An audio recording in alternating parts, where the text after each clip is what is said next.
স্বাস্থ্য কার্ড সংস্কারের দাবিতে অনশনে থাকা শিক্ষার্থীদের উপর হাসপাতালের কর্মচারীরা হামলা চালিয়েছে।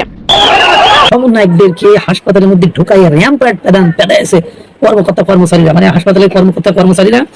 মহিউদ্দিন নদী বললো 30-40 জন, এই যে মানে গায়ে তো রক্ত চলে গেছে, 30-40 জন এসে আমাদেরকে যা মাইর দিয়েছে, সে মায়ের কোনো ঠিক ঠিকানা নেই, আমাদের বুঝে ওঠার আগেই মাইর দিয়েছে খাইলো। আজকে 15ই আগস্ট পুতিন এবং ডোনাল্ড ট্রাম্পের বৈঠক হবে।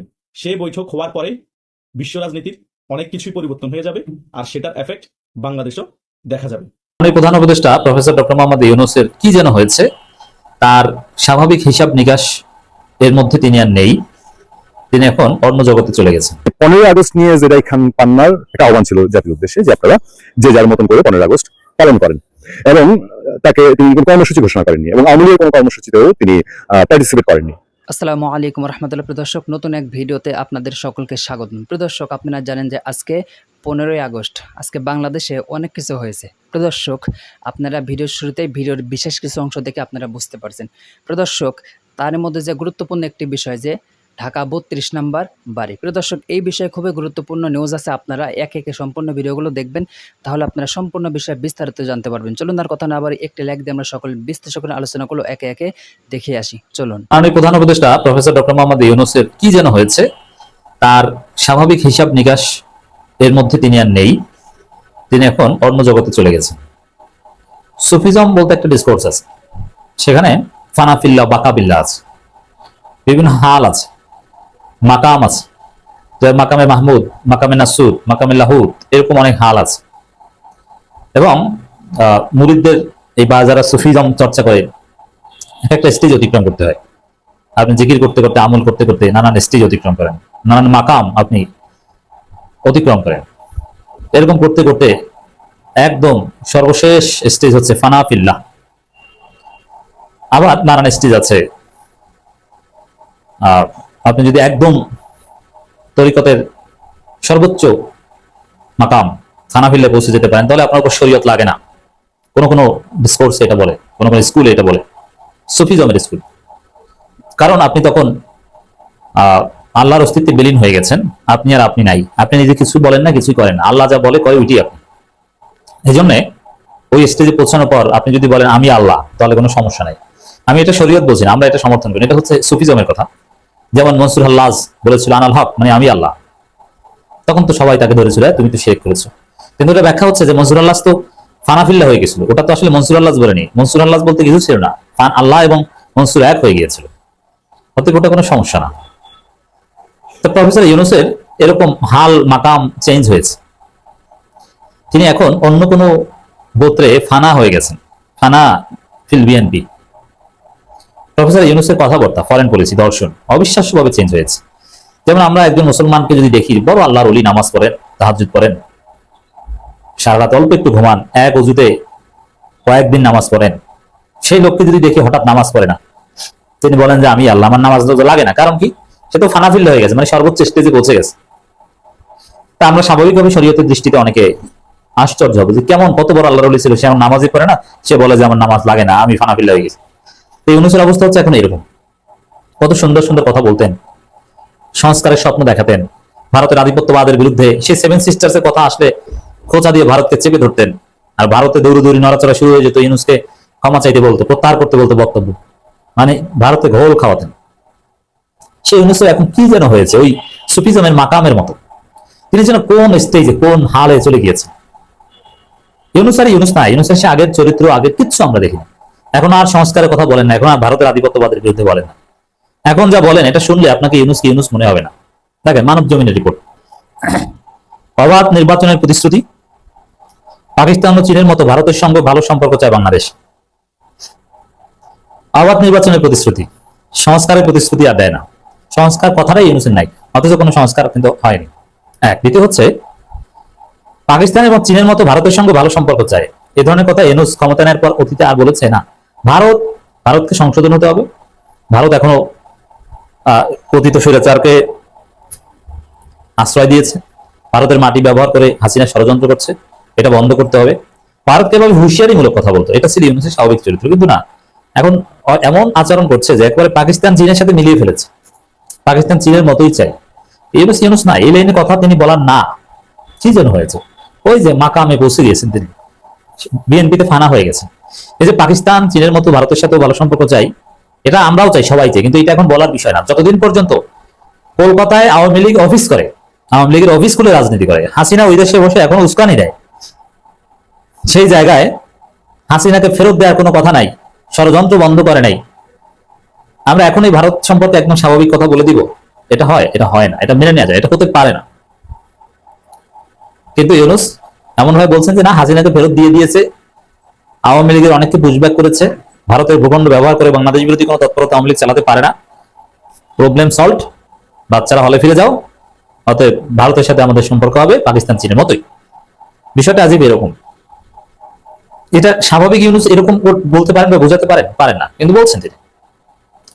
আবার অবাধ ও সুষ্ঠু নির্বাচন দিয়ে ক্ষমতা থেকে সরে যাওয়ার প্রতিশ্রুতি দেন প্রধান উপদেষ্টা প্রফেসর ডক্টর মোহাম্মদ ইউনূস। এই জায়গাটা একটা ব্যাখ্যা বলি, আমরা অনেকেই এই পাতানো নির্বাচন হতে দিব না, এটা কমিটমেন্ট এবং হবে বলেও আমরা মনে করি না। কিন্তু ইউনূস এট এনি কস্ট নির্বাচন করতে চায়, এটা সত্য কথা, কারণ ইউনূস এখন অধৈর্য হয়ে পড়েছে। তিনি তো আসলেই ব্যাগটা গুছিয়ে একবার চলে গিয়েছিলেন, জামাত ফিরিয়ে রেখেছে, নাহিদ নাসিরউদ্দিন পাটোয়ারি দৌড়ে গিয়েছে, ফিরিয়ে রেখেছে, কিন্তু আসলে ইউনূস অস্থির হয়ে গেছেন। দুনিয়ার যে স্বাভাবিক জায়গায় তিনি আর থাকতে চান না, তিনি ফানা, অন্য কোনো জগতে তিনি চলে যেতে চান। স্বাস্থ্যখাত সংস্কারের দাবিতে অনশনে থাকা শিক্ষার্থীদের উপর হাসপাতালের কর্মচারীরা হামলা চালিয়েছে।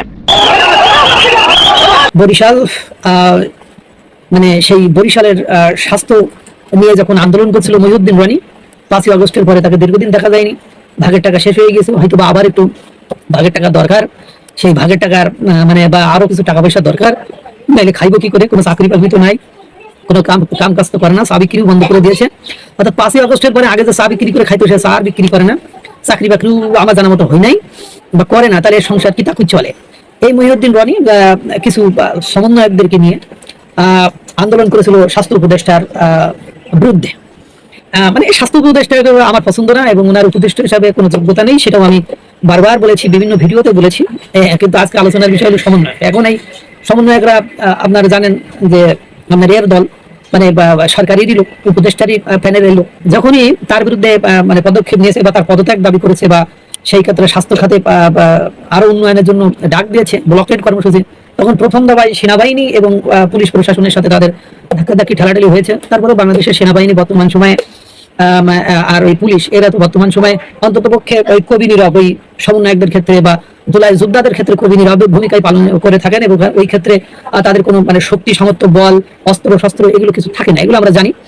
কিন্তু পরবর্তীতে কি করেছে, তার একদিন পরে সমন্বয়কদেরকে হাসপাতালের মধ্যে ঢুকাই র্যাম্প পেড়াইছে কর্মচারীরা, মানে হাসপাতালের কর্মকর্তা কর্মচারীরা। মহিউদ্দিন রানী বললো 30-40 জন, এই যে মানে গায়ে তো রক্ত টক্ত লেগেছে, 30-40 জন এসে আমাদেরকে মাইর দিয়েছে, সে মায়ের কোনো ঠিক ঠিকানা নেই, আমাদের বুঝে ওটার আগে মাইর দিয়েছে, খাইলো মায়ের।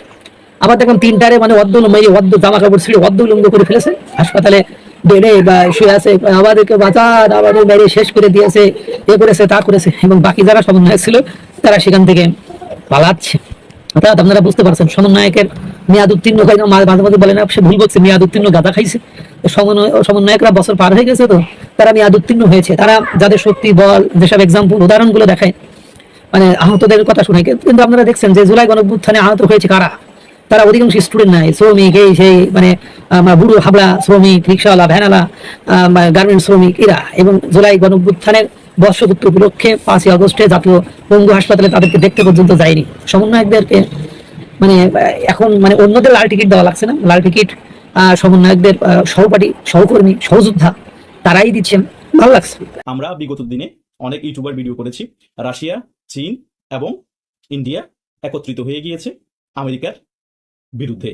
এখন আমেরিকা দিশেহারা হয়ে গিয়েছে, আমেরিকা কি করবে। এবং আমেরিকার ডোনাল্ড ট্রাম্প ইউক্রেন এবং রাশিয়ার যুদ্ধের মধ্যে প্রক্সিভাবে পরাজিত হচ্ছিল, সেটাও কিন্তু আমেরিকা মেনে নিতে পারছিল না, না পেরে পুতিনকে অনেকবার হুমকি দামকি দিয়েছে। সেটা তো পুতিন দমে যায়নি, বরং পুতিনের সাথে বৈঠক বসতে আজকে বাধ্য হয়েছে। আজকে 15ই আগস্ট পুতিন এবং ডোনাল্ড ট্রাম্পের বৈঠক হবে। সেই বৈঠক হওয়ার পরে বিশ্ব রাজনীতির অনেক কিছুই পরিবর্তন হয়ে যাবে, আর সেটার এফেক্ট বাংলাদেশও দেখা যাবে। কি পরিবর্তন হবে, কি এফেক্ট হতে পারে, সেটা সম্ভাব্য বিষয় নিয়ে কিছু আলোচনা করবো আপনাদের সাথে। প্রথমত, ইউক্রেন এবং রাশিয়ার যুদ্ধ বন্ধ হওয়ার সম্ভাবনা বেশি হয়ে যাবে এই ডোনাল্ড ট্রাম্প এবং পুতিনের বৈঠকের পরে। দ্বিতীয়ত, রাশিয়া, ইন্ডিয়া, চাইনা সহ ব্রিক্সের যেগুলা দেশ আছে সকল দেশের প্রতি শুল্ক অনেক কমিয়ে আনতে পারে ডোনাল্ড ট্রাম্প। তৃতীয় বিষয় হচ্ছে ইউএস এবং রাশিয়ার যে আগে একটা ভালো সম্পর্ক ছিল অনেক আগে, সে সম্পর্কটা আবার ফিরে আসতে পারে। বর্তমানে খারাপ সম্পর্কটা যে পর্যায়ে চলে এসেছে তা শীতল হতে পারে।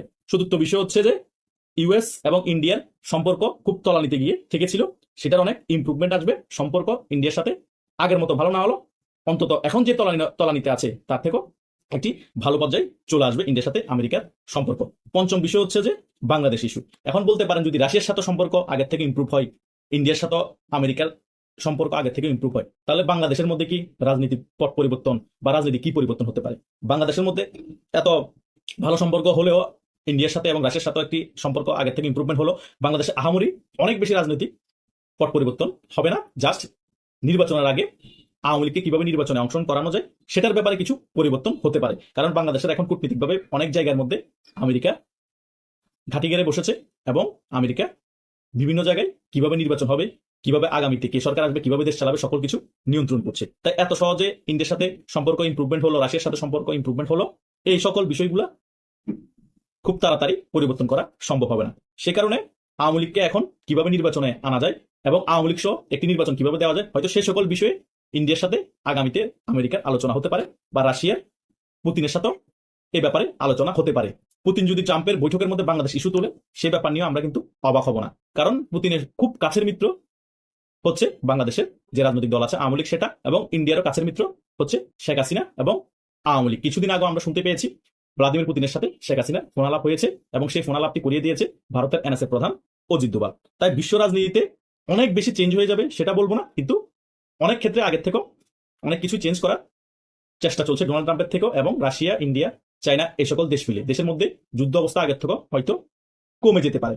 ডোনাল্ড ট্রাম্প যুদ্ধ অবস্থা দেখে মনে করেছে যে সারা বিশ্বের মধ্যে তারা ছড়ি ঘুরাবে, মোটামুটি আতঙ্ক ছড়াবে, অস্ত্র ব্যবসা বেড়ে যাবে। সেই কারণে সে আসার পরপরই সারা বিশ্বে একটা যুদ্ধ অবস্থা তৈরি করে দিয়েছিল, প্রত্যেকটা দেশের মধ্যে একটা ভয় ঢুকিয়ে দিয়েছিল যাতে আমেরিকার অস্ত্র ব্যবসা ভালো চলে। সে কারণে এটা হচ্ছে মেইন রিজন, প্রত্যেকটা দেশে যুদ্ধ অবস্থা তৈরি করা বা যুদ্ধ লাগিয়ে দেওয়ার মেইন রিজন হচ্ছে আমেরিকা যাতে অস্ত্র ব্যবসা ভালো হয়।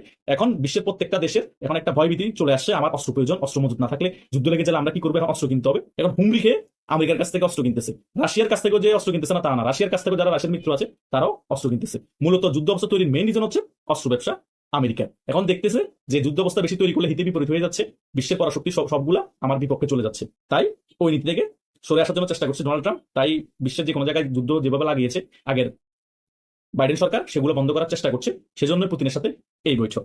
আর এই সকল বৈঠকের কারণে বাংলাদেশের মধ্যে আহামরি এফেক্ট আসবে বলে আমার মনে হয় না, কিন্তু কিছু কিছু ক্ষেত্রে ও পরিবর্তন আসবে। এই যে বললাম আওয়ামী লীগকে ইলেকশনে ফিরিয়ে আনা এবং সুন্দর একটি ইলেকশন যাতে বাংলাদেশ হয়, আমেরিকা তদারকি করবে, জাতিসংঘ তদারকি করবে। কিন্তু আদৌ কি আওয়ামী লীগ এই নির্বাচনে অংশগ্রহণ করতে পারবে বা আওয়ামী লীগ ডক্টর ইউনূসের অধীনে নির্বাচন করবে, সেটা সিউরিটি আমি দিতে পারবো না। কারণ এটা একমাত্র আওয়ামী লীগের যারা নীতি নির্ধারক আছে তাদের ডিসিশন, তারাই বলতে পারবে ডক্টর ইউনূসের অধীনে যদি নির্বাচন করার সুযোগ থাকে আওয়ামী লীগ কি নির্বাচন করবে কিনা। এটা হচ্ছে মেইন ফ্যাক্ট। আর সবচেয়ে আরেকটি গুরুত্বপূর্ণ বিষয় হচ্ছে যত তাড়াতাড়ি বাংলাদেশে নির্বাচন হবে তত তাড়াতাড়ি আওয়ামী লীগের লাভ। কেন লাভ জিজ্ঞেস করতে পারেন, কারণ নির্বাচিত সরকার থাকলে জনগণের ভোট দিয়ে যদি ওই সরকার নির্বাচিত হয়, কম ভোট হোক বা বেশি ভোট হোক, অন্তত নির্বাচিত সরকার থাকলে তার একটা জবাব দিয়ে থাকে। তখন আওয়ামী লীগের কাছে একটা প্লাস পয়েন্ট থাকবে যে দেখেন আপনারা নির্বাচন করে বা যা ভোট দিয়েছেন তারা কারচুপি করেও নির্বাচন বানচাল করে বা যেভাবে একটা নাটক নির্বাচন সাজিয়ে ক্ষমতা এসেছে, দেখেন দেশের কি অবস্থা করছে, আওয়ামী লীগ ভালো ছিল, এদের পরিস্থিতি দেখেন, আওয়ামী লীগ থাকা অবস্থা এগুলো হয়নি। তখন একটা প্ল্যাটফর্ম দাঁড়িয়ে যাবে, আওয়ামী লীগ ওটাকে ইস্যু করে আবার ফিরিয়ে আসার সুযোগ থাকবে খুব তাড়াতাড়ি। আর সেটাতে বহির্বিশ্ব থেকে সাপোর্ট দেওয়ার জন্য তো আওয়ামী লীগের খুব বড় বড় শক্তিশালী মিত্র দেশ আছে, রাশিয়া আছে, ভারত আছে, আরো অনেক মিত্র দেশ আছে। আওয়ামী লীগের ইন্টারন্যাশনাল রাজনীতিতে আওয়ামী লীগ খুবই স্ট্রং, এটা আমরা সকলেই অবগত আছি। জেদাই খান পান্না তিনি গৃহবন্দী, তিনি নিজে জানিয়েছেন, পত্রিকা রিপোর্ট হয়েছে জেদাই খান পান্না গৃহবন্দী, তবে তিনি গ্রেফতার না, তাকে আটক করা হয়নি, পুলিশ আটক করেনি। তিনি যে এটা বলছেন, এই গৃহবন্দীটা কোন টাইপের সেটা জানা যায়নি। মানে কেউ কি তাকে আরোপিত ভাবে গৃহবন্দী করেছে, কোনো ফোর্স আইন শৃঙ্খলা বাহিনীকে গৃহবন্দী করেছে, নাকি নিজেই নিজের নিরাপত্তা চিন্তা করে মব যে ভায়োলেন্স হয় সেই মব চিন্তা করে, মব ভয় পেয়ে তিনি নিজেকে নিজে গৃহবন্দী করে ফেলেছেন। এই প্রশ্নগুলো পরে সমাধান হবে, নিশ্চয়ই জানা যাবে। তবে আমি আপনাদেরকে বলি যে 15 আগস্ট নিয়ে জেদাই খান পান্নার একটা আহ্বান ছিল জাতির উদ্দেশ্যে যে আপনারা যে যার মতন করে 15 আগস্ট পালন করেন, এবং তাকে তিনি কোনো কর্মসূচি ঘোষণা করেননি, এবং আওয়ামী লীগের কোনো কর্মসূচিতেও তিনি পার্টিসিপেট করেননি বা আওয়ামী লীগের কোনো কর্মসূচি দিচ্ছেন এরকম কিছু বলেননি। এটা বলার পরে আপনারা দেখেছেন আওয়ামী 32-এর কি সিচুয়েশন তৈরি হয়েছে। এই 32 নম্বরে মানে যা হচ্ছে 32 নিয়ে, এবং আগের দিন 14 আগস্ট রাত থেকে পরদিন সারাদিন ব্যাপী নাটক, নিজেরা নিজেদেরকে পিটায়, ছাত্রদল শিবিরকে পিটায়, তারপরে কিছু আলোচিত ক্যারেক্টার সেখানে গেছে যে ভাইরাল সিদ্দিক বলে, তাকেও পিটায়, এবং আরো কিছু মানুষজন নানান রঙের মানুষজনকে সেখানে দেখা গেছে। এই যে সিচুয়েশনের মধ্যে দিয়ে তারাই কি 15 আগস্টকে আরো মহত্বপূর্ণ করে ফেলেছে না? ধরেন আওয়ামী লীগের কর্মসূচি না, আওয়ামী লীগের, আমি আনন্দবাজারের রিপোর্ট দেখলাম যে আওয়ামী লীগের কর্মসূচি ঘিরে 15 আগস্টে সরকার সতর্ক অবস্থান। ওকে, আওয়ামী লীগের কর্মসূচি নিয়ে আওয়ামী লীগকে সরকার যেহেতু নিষিদ্ধ করেছে, তারা সতর্ক অবস্থান আমরা ধরে নিলাম, কিন্তু বঙ্গবন্ধু শেখ মুজিবুর রহমানকে কি কোনো দলীয় ভাবে স্মরণ করছে কেউ? শুধু সোশ্যাল মিডিয়াতে তাকিয়ে দেখবেন, তাহলে সোশ্যাল মিডিয়াটা বড় দর্পণ।